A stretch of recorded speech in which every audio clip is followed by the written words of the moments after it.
سجدہ پورا تو یہی ہے کہ ناک بھی ہو پیشانی بھی، دونوں زمین پر ٹکائے۔ آپ کی بات کا حل ہو گیا؟ ٹھیک ہے، مہربانی صاحب، شکریہ، السلام علیکم۔ انہوں نے مذاق اڑایا کہ جھوٹ بولتے ہیں، کہیں سے چوری کی ہے، ٹھگی کی ہے، نیازوں سے بھی ایسا ہوتا، تو نتیجہ کیا ہوا کہ وہ وزیر اعظم زیر عتاب آ گیا، بادشاہ ناراض ہو گیا، اس نے اس کو معزول کر دیا سعودی عرب بھجوا دیا اسے، اور حکم دیا کہ اس کی ساری جائیداد ضبط کر لی جائے اور جیل میں بھیج دیا۔ السلام علیکم۔ وعلیکم السلام جی۔ جی السلام علیکم جی، مولانا صاحب بیٹھے نا جی؟ جی الحمدللہ، تشریف فرمائیں۔ السلام علیکم مولانا صاحب۔ وعلیکم السلام ورحمۃ اللہ۔ مولانا صاحب مسئلہ دریافت کرنا سیگا کہ جڑا اچھی ذکر ہے بلند آواز دے وچ 2 4 10 بندے بیٹھ کے بلند آواز نال اللہ تعالی دا ذکر کرتے ہیں، اس بارے کوئی ہے قرآن حدیث ثبوت؟ نہیں، قرآن و حدیث میں کوئی نہیں یہ بات، یہ ذکر کا کوئی نہیں صحیح طریقہ، نہ کہیں دین میں آیا۔ اگر منع بھی ہے ایسا ذکر کرنے سے، کہیں منع بھی ہے؟ کوئی نہیں، یہ مل کر اونچی آواز سے ذکر کرنا کوئی نہیں، اور ماں نے سختی سے منع کیا کہ یہ دین میں بدعات میں سے ہے، نہیں کرنا چاہیے۔ طرح کوئی آدمی اگر ہو تو ذرا اونچی بھی پڑھ لے تو کوئی بات نہیں، کہ جب کسی کو ڈسٹرب نہ کرے۔ یہ مل کر جو ہے جلیاں ڈالنا اور ایسا، یہ کہیں نہیں دین میں آیا، نہ کوئی اللہ کے رسول نے، نہ صحابہ نے کی۔ اچھا جی، یہ ایک حدیث پڑھتے ہیں کہ اللہ تعالیٰ کا ذکر اس طرح کرو کہ جس طرح کے کہ لوگ آپ کو دیوانہ کہیں، یہ بھی جھوٹی ہے، بالکل اللہ کے رسول پر یہ تہمت ہے کہ اس طرح ذکر کرو کہ لوگ تمہیں پاگل کہنے لگے، جھوٹ بول۔ ایسی جعلی روایتیں حضور کے نام پر مشہور کر رکھی ہیں۔ اللہ سے ڈرنا چاہیے میرے بھائی، حدیث کا معاملہ ہزار احتیاط کرے کہ یہ بات آپ سے ثابت بھی ہے، جھوٹی باتیں تو کتابوں میں بے شمار لکھی۔ یہ اچھا جی، دوسرا مولانا صاحب مسئلہ ہے جی یہ چاچا بھتیجا دونوں جی کٹھے کام کرتے ہیں جی پھر چاچا بھتیجے نو علیحدہ کر دیندا جی تے کچھ جائیداد چوں زیادہ نہیں دیندا۔ پہلے کوئی پراپرٹی نہیں سیگی، انہوں نے محنت کی، کچھ پراپرٹی بن گئی، ٹھیک ہے، پھر چاچا بھتیجے نو علیحدہ کر دیندا۔ ہاں جی، تے وہ چاچا بھتیجا علیحدہ ہو جاندا، وہ ذہن چاہ کے یعنی جڑی پراپرٹی ہے میرا بھی یہ حصہ ہے ہی ہے، لیکن تھوڑی دیر بعد یعنی وہ بعد دے وچ کافی کچھ دیر گزرن تو بعد بھتیجا کلیم کر سکتا اس وقت بھی، مطلب مینوں بھی اس جائیداد چ حصہ دتا جاوے، جبکہ چاچا یہ کہندا کہ میں جی ادوں تینوں علیحدہ کر دتا سیگا تے ہن تیرا کوئی حق نہیں بنتا۔ نہیں، علیحدگی کے وقت جو جائیداد تھی نا، اس میں تو چونکہ اس نے بھتیجے نے بھی ساتھ برابر کا کام کیا، اس کو تو حصہ دینا چاہیے اس وقت جتنی تھی۔ بعد میں جب جدا کر دیا پھر جو اس میں اضافہ ہوا نا، اس میں حق نہیں بنتا۔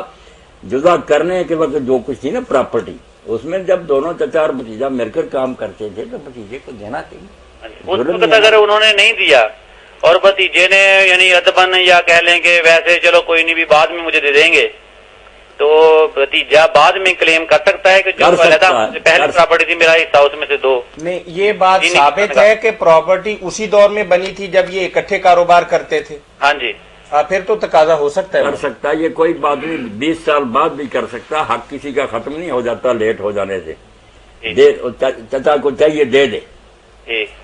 اچھا جی، مہربانی۔ اب جب وزیر اعظم کی جائیداد ضبط ہوئی، عہدہ ختم ہو گیا، بادشاہ نے کہا اس کو نکال دو۔ اب ہوا یہ کہ بادشاہ کا بیٹا شکار کے لیے گیا ہوا، وہ رات واپس نہیں آیا۔ بادشاہ کو شک ہو گیا کہ جس وزیر اعظم کو نکالا ہے نا، اس حرام زادے نے میرے بچے کو قتل کر دیا۔ اس نے بھیجا سپاہیوں کو گرفتار کر کے لے آئے۔ عجیب کہانی سنیں، لوگ یوں ہی نہیں پھنستے۔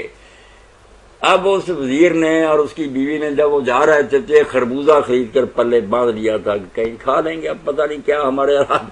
جب بلایا تو بادشاہ نے کہا تم نے نالائق نمک حرام میرے یہ احسان کا یہ بدلا دیا کہ میرا بچہ قتل کر دیا۔ اس نے کہا توبہ توبہ حضور، میں تو پہلے ہی غمگین ہوں، میری وزارت گئی، جائیداد گئی، میں نے کیوں بچے؟ اس نے کہا نکالو یہ پلے کیا باندھا ہوا۔ جب کھولا تو سر ساتھ چلا۔ اب وزیر اعظم کے پاس کوئی جواب ہی نہ رہا۔ اس نے کہا سارا ہے اس کو بھیج دو جیل، صبح اس کو پھانسی پر لٹکایا جائے گا۔ ادھر صبح فجر ہونے سے پہلے شہزادہ آ گیا۔ بادشاہ نے کہا یار تیرا سر اس کے پلے سے نکلا، تو کہاں سے آیا؟ اس نے کہا مجھے کسی نے قتل نہیں کیا، ابا جی دیر ہو گئی تھی، میں ریسٹ ہاؤس جو ہے وہاں جنگل میں اس میں ٹھہر گیا۔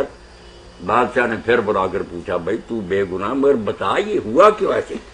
اس نے کہا حضور کوئی بات نہیں، میں نے نیاز کی بے قدری کی، کنڈوں کی بے قدری کی تھی جس سے میری وزارت گئی، جائیداد گئی، اور یہ بھی سر نکلا۔ میں نے توبہ کر لی، میں نے اور میری بیوی جیل میں اس لیے ہماری جان بھی چھوٹ گئی ہے۔ بادشاہ نے کہا پکاؤ دیکھیں پھر، بس یہ قصہ بنایا اس نے امیر مینائی نے، موعظہ مصحف ناطق۔ اور جہاں یہ پڑھے لکھے ہے نا کرتے نیاز، وہاں پہلے وہ پڑھتے ہیں کہ امام جعفر صادق کا یہ موعظہ پڑھو پھر نیاز، ہے سارا جھوٹا، بالکل۔ اب اس بارے میں ایک بات آپ کی واقفیت کے لیے بتا دوں کہ حق کہنے والے ہر جگہ ہوتے ہیں۔ یہ ریاست جو ہے نا میرپور خیرپور میرس، یہاں کے مفتی تھے، وہ شیعہ تھے، رکھا تھا انہوں نے نوابوں نے انہیں، میں نے اپنی کانوں سے ان سے سنا، کہنے لگے حق کہنا بہت مشکل کہ انہوں نے جو خیرپور میرس کے نواب تھے انہوں نے جگہ پکائی ہوئی تھی۔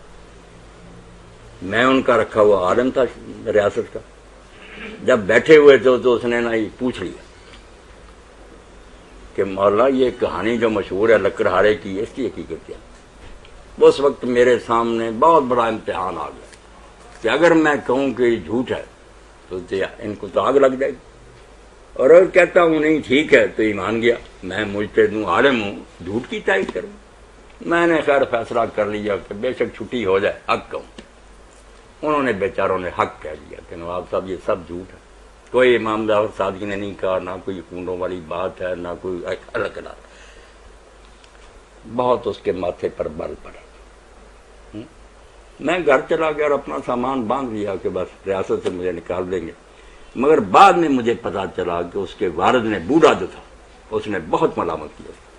اس نے کہا شرم کرنی چاہیے کہ عالم کو اس لیے تمہاری مرضی کی باتیں کر، تم نے جب پوچھا جو صحیح بات تھی اس نے کہا تم خوش نہیں ہوئے کہ عالم نے حق کہا، ناراض ہوتے ہو، تو میرے وظیفے میں اضافہ ہو گیا، میری تنخواہ بڑھ گئی اور میری عزت بڑھ گئی۔ باپ کے کہنا، اس نے کہا حیا کرو، تم علماء سے یہ چاہتے ہو کہ تمہاری جھوٹی باتوں کی تائید کریں؟ یہ انہوں نے خود واقعہ مولوی اسماعیل مرحوم کے مدرسہ کے جلسہ پر وہ آئے تھے، وہاں سنایا، میں نے اپنے کانوں سے سنا۔ تو حقیقت یہ ہے کہ یہ جھوٹا قصہ کوئی کنڈے نہیں، نہ کوئی حقیقت ہے۔ باقی حضرت معاویہ رضی اللہ عنہ۔ السلام علیکم جی، السلام علیکم، چلو السلام علیکم۔ نہیں بات یہ جو جو بات آپ بتانے حضرت معاویہ رضی اللہ عنہ کے بارے میں ٹھیک ہے، کسی کی کتاب میں یہ بھی آ جاتا ہے کہ وہ 22 کو فوت ہوئے، کہیں یہ آ جاتا ہے کہ وہ 15 رجب کو فوت ہوئے، کو یقین نہیں ہے کہ ان کی موت کس دن ہوئی ہے۔ السلام علیکم۔ جو لوگ اس نیت سے کہتے ہیں وہ بد نیت ہے نا، کیا خوشی کرنی ہے اس کی؟ سر میں نے نا یہ پوچھنا ہے کہ نا میں پہلے بھی آپ کو 4-5 دفعہ فون کیا، آپ نے نا مجھے جو وظائف بتائے تھے میں نے وہ پڑھے ہیں، لیکن اس سے کوئی فرق نہیں پڑا نا۔ اچھا، تو یعنی کہ پریشانیاں ہمارے گھر میں آ رہی ہیں، تو اور میں نے 2-3 لوگوں سے پتا کیا، انہوں نے نا بدش بتائی ہے، تو آپ وہ کہتے ہیں کہ اس کے کارڈ کروانے کے لیے نا یعنی کہ بکرا دینا پڑے گا، تو ہم اتنا افورڈ نہیں کر سکتے۔ میری بہن پریشانیاں تو اللہ کی طرف سے آئی ہیں، اللہ مہربانی فرمائے، اگر جس چکر میں آپ پڑ گئی ہیں نا کہ جاتی ہیں، وہ کہتے ہیں بندش ہوئی ہے اس کے لیے اتنا دو، خود آپ کہہ رہی ہیں ہم افورڈ نہیں کر سکتے، لٹیرے ہیں آپ، گھر بھی اپنا لٹیا بیٹھیں گی، کوئی ان چیزوں کی طرف نہ توجہ کریں، دعائیں جو بتائیں وہ پڑھتے رہیں انشاءاللہ۔ کون سی بتائی تھی؟ ورنہ ایک آدھ ایسی بتاؤں، اللہ تعالیٰ مہربانی فرمائے گا۔ کون سی چیز دعائیں کوئی آپ کو یاد ہے؟